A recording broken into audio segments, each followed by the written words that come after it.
नमस्कार। आज हम बीएससी फर्स्ट ईयर के इनऑर्गेनिक केमिस्ट्री के चैप्टर फर्स्ट एटॉमिक स्ट्रक्चर के टॉपिक श्रोडिंगर वेव इक्वेशन की चर्चा करेंगे। तो जो श्रोडिंगर तरंग समीकरण दी गई थी वो डी ब्रोगली समीकरण पर आधारित थी। डी ब्रोगली समीकरण क्या थी, सबसे पहले ये समझेंगे। तो डी ब्रोगली ने किसी भी द्रव्य जो कि छोटे पार्टिकल थे उनके बारे में ये बताया कि छोटे पार्टिकल जैसे इलेक्ट्रॉन, प्रोटॉन, न्यूट्रॉन वो भी विकिरणों की भांति दोहरी प्रकृति दर्शाते हैं, अर्थात उनमें कणीय और तरंगीय दोनों प्रकार का व्यवहार पाया जाता है, अर्थात उनकी द्वैत प्रकृति होती है। इस प्रकार के माइक्रो पार्टिकल जब ये मोशन में रहते हैं तो ये तरंग की भांति गुण दर्शाते हैं और उन्होंने इस हेतु संबंध दिया lambda equal to h upon p, यानी कि तरंग दैर्ध्य संवेग के व्युत्क्रमानुपाती होती है। ठीक है।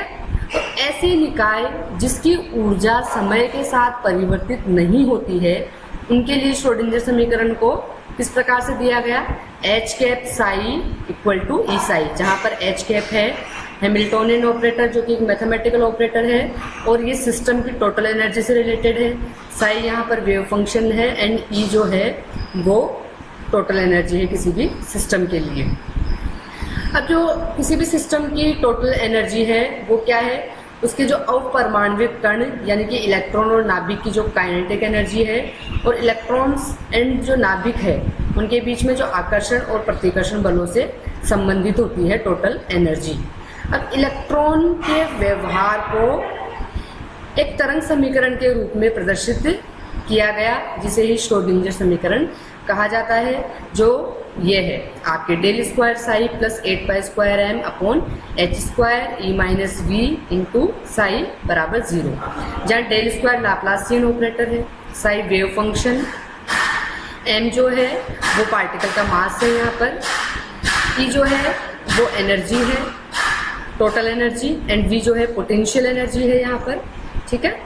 अब लाप्लासियन ऑपरेटर जो है उसका जो वैल्यू है वो है del square upon del x square plus del square upon del y square plus del square upon del z square.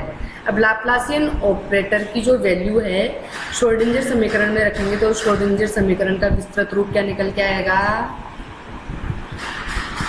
Del square psi upon del x square plus del square psi upon del y square plus del square psi upon del z square plus 8 pi square m upon h square E minus V गुना psi बराबर 0, जहाँ पर x Y और Z जो है वो कार्तीय निर्देशांक है जो तीनों अक्षों में एक्स वाई जेड तीनों अक्षों में इलेक्ट्रॉन की स्थिति बताते हैं।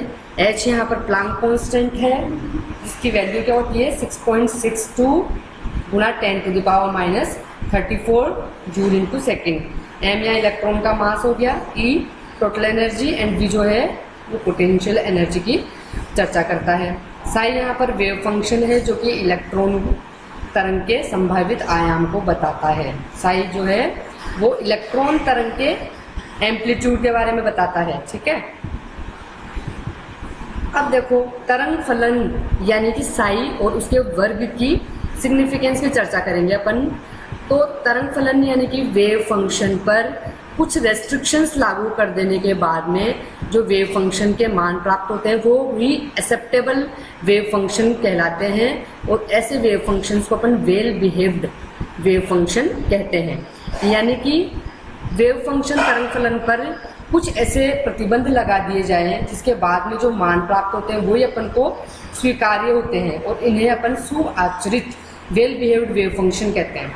तो देखो अब वेल बिहेव्ड वेव फंक्शन पर कौन कौन से उसमें गुण पाए जाते हैं, वेव फंक्शन पर कौन कौन से रेस्ट्रिक्शंस लगाए जाने चाहिए, कौन कौन से रेस्ट्रिक्शंस होते हैं वो देखो। पहला है साई एक मानी होना चाहिए, यानी कि वेव फंक्शन का मान 1 होना चाहिए। कहने का मतलब कि प्रत्येक एक्स वाई जेड चर के लिए साई का एक ही मान होना चाहिए, क्योंकि किसी भी बिंदु पर इलेक्ट्रॉन के पाए जाने की प्रायिकता के मान अलग अलग तो हो नहीं सकते। एक बिंदु पर इलेक्ट्रॉन के पाए जाने की प्रायिकता अलग अलग थोड़ी हो सकती है, यानी कि साई का मान तो एक ही होना चाहिए एक बिंदु के लिए। ठीक है। फिर साई का मान